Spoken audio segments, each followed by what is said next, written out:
What would it take to make you quit? A bad season, a serious injury, or something far bigger than the game itself?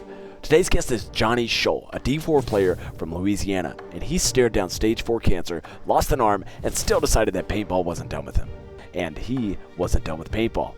This is The Game Plan, the show where we talk to players from every division to figure out what actually gives them an edge on the paintball field. Not theory, not hype, real experience. But before we jump in, make sure you like and subscribe, and if you want more paintball breakdowns and exclusive interviews like this one, head over to pbnetwork.tv and join the PBN Pit Crew. That's the best way to support what we're doing here, and it allows us to give back to the divisional paintball community through high-level training opportunities. All right, let's jump in.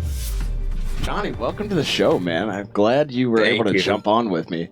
Absolutely. I think this is going to be a fun one. You know, after seeing your story, I think it's huge for the community. Definitely something that these guys can use. Hopefully, they could take some things away from this conversation that we have today. But I guess let's dive in and kind of get your background. What's your origin story in paintball?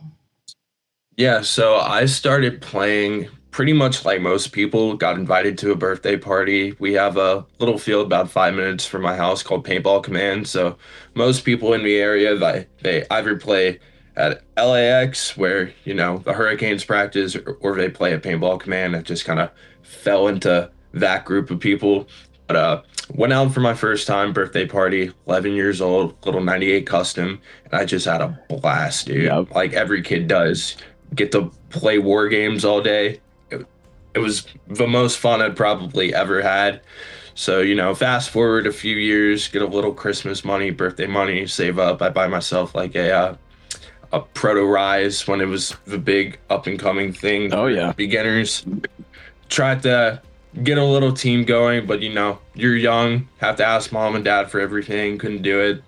Played some more in high school, and then really I didn't play for a long time just because, you know, college, life, things like that. And then I got diagnosed. And when I found out I was going to lose my arm, it immediately came back to mind like, oh no, I wasted all this time. Now I'm not going to be able to. But I didn't let it stop me. That was the biggest thing. I made sure I found my way back to it. So I'm loving every second of it. I'm beyond blessed to be able to continue to do it in the way that I am. For sure. So yeah, I know we're gonna get really deep in your story here pretty soon. But so, can you kind of give the viewers a little idea of what's going on with you? Yeah. So June of last year, I woke up, and it's a crazy story because I was totally fine one day, and then the next morning I woke up. And have you ever fallen asleep on your arm? The next day it feels kind of sore, kind of tingly. Yeah. Well, that's what it felt. That's what it felt like for me. So I'm like, oh, whatever. Slept on my arm weird. Progressively got worse throughout the day. So, you know, put ice on it, run it under hot water, whatever. Couldn't sleep at all that night. The next day, it got super swollen. And like, I know I didn't do anything to hurt it. So I'm going to be smart. I'm going to go get this checked out. I'm not going to wait around for it because it hurt even more at that point. And it was looking kind of like a balloon, and there was no reason for it to. So, wanted to save some money, went to the hospital rather than urgent care just so they could bill my insurance, be easy. And they diagnosed me with a sarcoma, which is what I was not expecting. And for anybody that doesn't know, sarcoma is a type of cancer. Shit. So I went in there. Yeah, dude, I went in there thinking that, I don't know, I sprained it somehow, some way, and I walked out with a cancer diagnosis. Oh my God. Dude, that's gotta be devastating. I mean, what was your mindset when they were explaining all that to you? So there's a lot of immediate thoughts, but as he told me, I had my girlfriend with me. He walks out the room. I looked at her, and I swear to God, I started laughing, asking her, did he really just say I have cancer? And my whole family was out of state at this point. Everybody was on vacation, like 10 hours away. So I have to go and call every person important to me and tell them the news that I just got. So I'm sitting there lying, trying to make stuff up. It's nothing. I'll tell y'all when y'all get back. And my mom was like, no, you're going to tell me right now. So I'm like, shit, how do you tell your mom that you just got diagnosed with cancer? Yeah.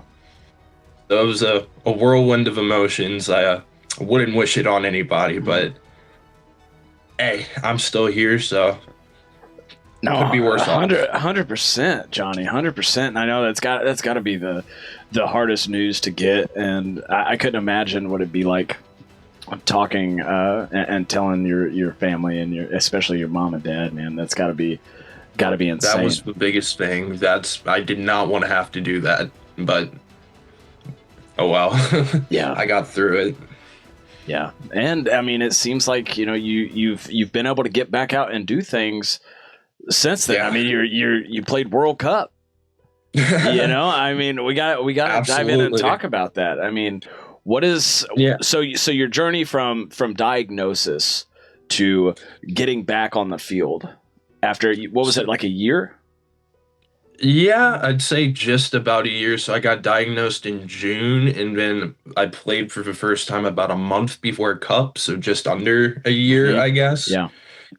Yeah, so from diagnosis, I got diagnosed in June, and then about I'd say a month and a half later, I'd say 2 months. We're in September, so I'm going to all the appointments and all that, see the orthopedist because it's in the arm.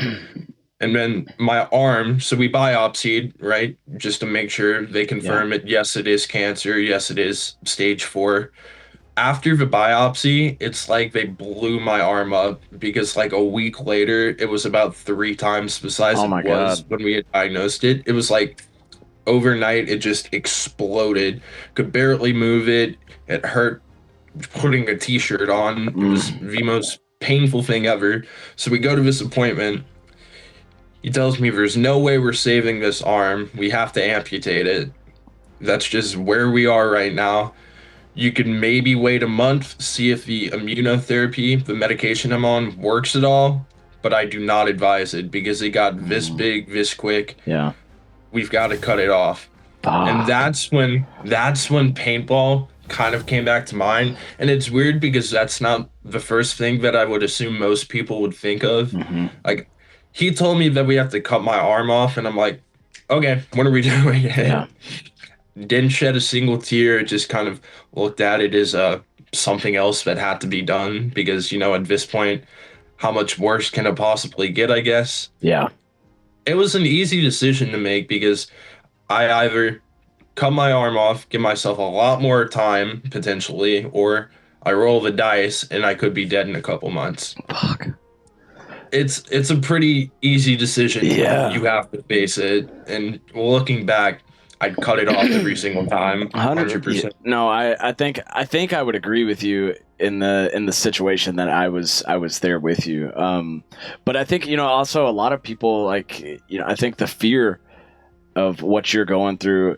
I don't know. Did you ever think about cancer before you actually got cancer? So it was never even a thought in your mind. See, it's funny because once you hear that you have it, you start thinking of all the times you joked, like, somebody coughs, ha ha ha, you've got cancer. Stupid shit like that. Yeah. You start thinking about all of those times. But apart from that, no.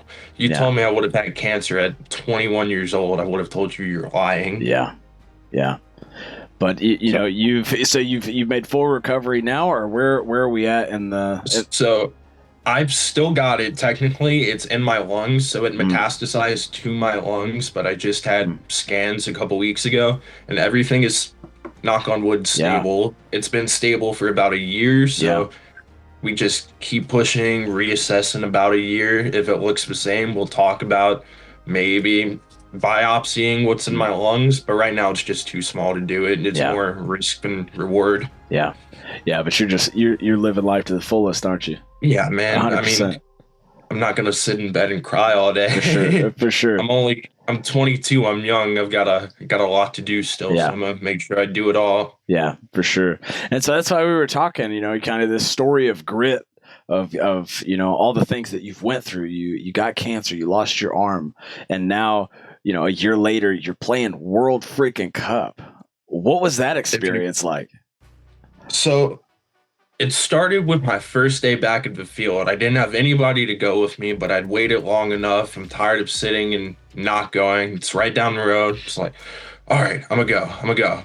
So I go by myself, play a few matches, post something on TikTok saying how it's my first time playing, and it's a lot more difficult than I thought it would be, and I didn't have anybody with me. And somebody just reposted that video, and it blew up. The community absolutely erupted around it. And I had some really good friends now. They're more like family. Never met me, didn't have a clue who I was. They put everything together. They did it with they went around, got all the vendors at Cup involved, but they flew me out, gave me housing, set something up where I walked around to every single vendor, and every single vendor donated. Oh my God. Raised money for me. Paintball for Purpose had a lot to do with it. Enemy of the State had a lot to do with it. So I'm beyond thankful for them. But I mean, I never expected anything like this. And, I'd only been playing for a month, and now I'm in World Cup. But that kind of gave me a little bit of an edge, I want to say, because I had a lot to prove to myself, as much as I didn't want to let anybody down. Yeah. Because I walked in, I didn't want sympathy from anyone. Yeah. Treat me like any other player on this field that's been prepping all year for this. Don't give me any of that sympathy shit. I don't want it. Yeah. So that kind of gave me, a mental fortitude to perform as best as I possibly can, despite everything. Yeah. And it definitely made me focus on the field a lot more, which I think helped me. Oh, for sure. For sure. So you played with Enemy of the State? Is that right? So how was that, getting to know those guys? They're great. Yeah. All of them, absolutely. I mean, there's some rock star players that play for them, but they're just nice people at the end of the day. They did so much for me, and I'm eternally grateful for them. If I ever get the chance to play with them again, I definitely will. But I love those guys so much. What division was that? D4. So it was D4. Okay. How'd you guys end up doing? We didn't do as great as I would have liked, but it's 10-man. It's nothing to take too seriously at the end of the day. And this year it was a enemy of the puzzle, so it's autism awareness, which is always a good cause to be a part of. Yeah. So I was happy to do it. For sure. Man, that's so cool though, getting to go play with those guys and everything. Is like, do you have anybody else you want to shout out like through that whole process? Because it seems like a lot of people jumped in when they heard your story. I've got a list of vendors. The two people, I don't know if they'd want me to give their names out. If they see this, they'll know who I'm talking about. But real quick, I mean, I guess I could just thank Virtue, Violence, HK Army, Ballsack Paintball, everybody, dude. Defy, the guys. Oh my God, yeah, fantastic. Yeah, I just had a great time. Got to hang out with the guys from Fit for a little bit. I walked away with like 16 jerseys from Cup. Oh my God. Yeah, dude. That's great. Do you have any with you? Yeah, hold on. I've got to grab them real quick. Dude, go grab them. Hey, quick pause, because if you're watching this and thinking, I wish I could talk paintball like this all the time, you can't. Inside the PBN Discord, we go way deeper than YouTube comments ever could. We break down paintball, talk strategy, play games, and honestly, just hang out with people who love the sport. And the best part is, every time we have a guest on the show, you get to ask them questions directly. It's a legit community, not noise, not ego, just paintball people getting better together. If that sounds like your kind of place, we'll see you in the Discord. I mean, this is just all the autographed ones. Oh my God.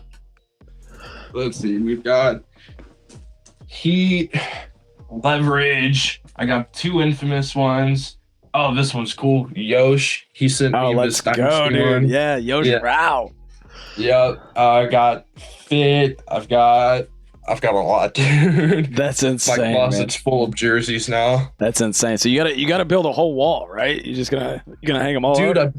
I plan on it because I've got like 6 pairs of Pro Flexes now, so I'm working on builds and stuff. So there you I want to make a whole display. Yeah, there you go. Plan on I'm trying to build my own team right now. Just trying to find decent players that can be committed in the way that I need them to be. Yeah.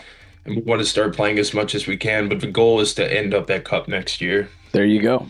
You guys gonna do it? You think any other regional events next year? Yeah, most likely. We've got a little one coming up here in Louisiana. It's called a Lavina Cup. It's just a little local 5-man tournament. Okay. But it's more just to get our toes wet, test the team, see what works and who works where. So yeah. So what do you when you're looking to build a team, what do you think is the most important aspect of a player that you would bring on? I think commitment, not just to being a good player, but to the team success, because you have a lot of rock star players out there that are terrible as a teammate because it's all about them. It's all about how they could progress, how they look, how they do each point. Yeah. But a well-functioning team doesn't run like that. Each player is a cog in the gear, and everybody needs to be well-rounded, well-communicated, needs to get along. So really, it's just finding a group of guys that you can work well with. I think that's the biggest thing. And take criticism. What was that? And they need to be able to take criticism. Yeah. That's a big thing. Everybody has such a big ego. You need to be able to take criticism well and respond to it. Yeah. Yep. I had that same conversation with my team this past weekend. We played EXL over in southern Missouri. And it's funny, we share the same mindset on this. I was like, guys, after the tournament, we placed 11th out of 20. So right in the middle of the pack. Yeah. But it was like we had sticky cogs. It was like we just couldn't, whatever it is, we couldn't figure it out. We made it out of prelims into the next round, and then we got beat out in the ochos. And to your point, about criticism, the same thing is, I've got to be able to tell you that you fucked this up. You did this. At the end of the day, I still love you. Like, you're still my teammate, and we're gonna get through this together. But not being absolutely, one, as a coach, not being afraid of giving that hard criticism, and two, as a player, being able to accept it and say, okay, you're probably right. Maybe I need to fix that. Yeah, and I think it's hard for everybody because I've got an ego to an extent. Mm-hmm. I try to walk out a little cockier now than I did before, just because of my arm, but. Yeah, people, I think they go out there expecting or believing that they deserve it no matter what. And that's not true. You've got to pay your dues like everybody else. Yeah. Everybody deserves to be here, so act like it. Yeah. Yeah. So let's move on, because I ask all my guests to bring something with them, some kind of mindset or a skill set that they have. So what is your thing, Johnny? What is it? What is your story taught you, or something that could help either a lower divisional, higher divisional, anybody that plays paintball? This is something that has helped me, especially just going through cancer, but it applies to the field as well. And I kind of talk about it. You've got to shrink the battle. So you've got to give yourself small little micro wins. It helps build the momentum. You can't go into a tournament just trying to push all the way forward to the end, push straight through. You can't give yourself tunnel vision. You've got to break it down. This point, shrink it. It's just like cancer, because everybody goes into cancer. All right, well, I'm just going to go in. I'm going to do my treatment, and I'm going to beat this. Well, no, you've got to go to the doctor's appointment, and you've got to go to the treatment, got to do the surgery. All these things, they all add up to the end goal. So whether that's staying leveled in practice, showing up early, team communication meetings, because you have to do all these things in this specific order before you can achieve this. And I think people just try to rush to the end too quickly. Yeah. Especially on the field, I find myself getting tunnel vision a lot. I've just got to center myself, focus, remind myself where I am, what I'm supposed to be doing, what my job is, and just make it to the next point. Yeah. So you think that applies a lot to like getting in your own head? Yeah, it does for sure. Yeah. It's just finding that sense of clarity and realizing where you are in the moment. And I think a lot of people could help them, because, people get out there, you have all this adrenaline building up. You're all excited. We're playing a tournament. We're going to win. And then they go and make stupid mistakes because they have all this built up anxiety and excitement. And you just got to calm yourself down, find yourself in the moment. Everything else will work itself out. For sure. Yeah. So do you think then, something I talk to my guys about is you anticipate a lot. Maybe it's the day leading up the tournament, and you're thinking everything that could go wrong, or everything that might come your way on tournament day, and you think about it so much that you overanalyze, I guess is what I'm trying to say. And that's part of what gets you in your head, instead of relying on the skills that you've already built up in practice, and just remembering those fundamentals that got you there in the first place. Yeah, absolutely. I think it's a problem everybody has. I'm a big overthinker, so I have that a lot. Yep. But, just got to remind myself I've got a good group of guys that could center me and Yeah. me do the same to them. And that's another thing about having good cohesion in the group. You rely on each other and Yeah. everything works itself out. You either walk away with a win or a loss, and then you've got to walk away being able to learn from either. Yeah, for sure. For sure. Well, I think that's a great mindset to have, Johnny, and I think a lot of people could take that away and apply it, and hopefully, come out better for it on the other side. I've got some Discord questions here. I want to see if we can hit. Yeah. If you want more paintball content, head over to pbnetwork.tv. There's a ton of free content waiting for you, but if you really want to get the most out of it, you should consider joining the PBN Pit Crew. Pit Crew members get early access to new releases, pro clinics, and especially layout reviews. And that matters because only Pit Crew members get those breakdowns before practice weekend. That's prep. That's advantage. That's showing up ready while everyone else is still guessing. pbnetwork.tv, go check it out. But P-Town says, I'd like to know what Johnny's driving force is. What keeps him moving on the hardest days? And how does he keep positive mindset when all things feel like they are fighting him? I've just really got to find in the moment that I've had bad days and I've gotten through them. And then I have two choices. I could either sit and succumb to the sadness and the sickness and everything that's happening to me, or I could, with the time that I'm given, live my life as much as I possibly can, have as much fun at it as I can, and just push to defy all odds. I think that's one of the biggest things I've tried to do. Keep my independence and do things that people say are impossible for me. I hate the word impossible. I absolutely despise it. So I want to prove people wrong and prove as much to myself that I can still do these things. Yeah. For sure. I love that mindset. It's like I heard a conversation the other day with Mr. Beast, and he asks his team that all the time. If they say something's impossible, he says, why? Why is it impossible? Just ask that question. Impossible. Nothing's impossible. When it comes down to it, there's always a way. So impossible is such a short-minded word. I agree. Short-sighted word. For sure. There's so many different ways to skin a cat. You ever heard that one? Yeah. You can always find a way. My dad always said, if there's a will, there's a way. So there's a way. Yep. And to subscribe to anything else is nonsense. Oh, for sure. So, well, Johnny, what's the future hold for you? What's up next for you?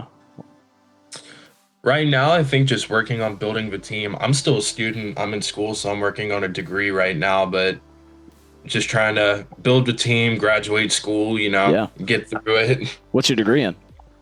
Nursing. I want to be a pediatric oncology nurse. Oh, how's that going for you? It's long, rigorous. Yeah, I'm on break right now. I just had finals a week ago, so it kicked my butt, but I passed everything. Hey, so let's go, man. Let's go. Congrats. That's awesome. Yeah, thank you. So what's the schooling like that for? Is it how many years? I'm at a community college. It's an accelerated program. It's a newer one, so it's a year of prerequisite courses and then 2 years of nursing instruction. Yeah. And then I'll go finish my degree probably at LSU to get my bachelor's. Yeah. What made you want to go into nursing? Not knowing what I wanted to do right out of high school, my grandma was a nurse until she retired. She started nursing way back when. My grandpa was a medic in Vietnam. Just all these people working in the medical field. So I knew I kind of wanted to go into that field myself. And then, I chose a couple different specialties that I maybe wanted to work in. And then after I got diagnosed, first time, I get treated at a children's hospital, even though I'm 22. Yeah. It's just my doctor's there. That's how it worked for me. Yeah. And the first day I went in for treatment, you see all the kids on the floor with cancer like that. I'm like, this is what I want to do. Wow. That's awesome, man. I think that, just at the short time we've got to talk, I can tell you got a big heart. And, I definitely could see you being in that line of work and helping people. Thank you. So that's awesome. Well, you got any last minute shout outs, or where can people catch up with you? I'm on TikTok right now. You can find me. Johnny Scholl. That's SCHOLL 46 _. If you just type in Johnny Scholl, I come up. Awesome. Got kind of a big head about my TikTok clout. we'll throw it up on But the yeah. screen to make sure people can get over there. Yeah. Yeah, but pretty much just TikTok. That's what I do. Awesome. Go follow this man. He's killing it over there. Well, Johnny, man, I appreciate you coming on the show with me today. Definitely want to catch up with you again, and follow you throughout next season and see where you guys go. What's the name of y'all's team? Have you decided yet? New Orleans Voodoo. New Orleans Voodoo. Let's go. Yep. You guys It's gonna be cool. You guys got jerseys made yet? Yeah, Carbon's we got them Okay. made through the Carbon team program. Yeah. They look sick, just waiting on them to come in. Dude, Carbon is crushing it with their designs. Dude, they are. They really Absolutely. Are. I wish I could stand up to them. I tried my hand at design work, and I just can't cut it, man. I can't cut it. Yeah, well, let them do their thing. That's right. All right, man. Well, Johnny, thanks again for coming on, and like I said, we'll catch up soon. All right, bud. Yes, sir. Well, you Thank take you it for easy. having me. Yeah, absolutely. Bye. You too. Bye.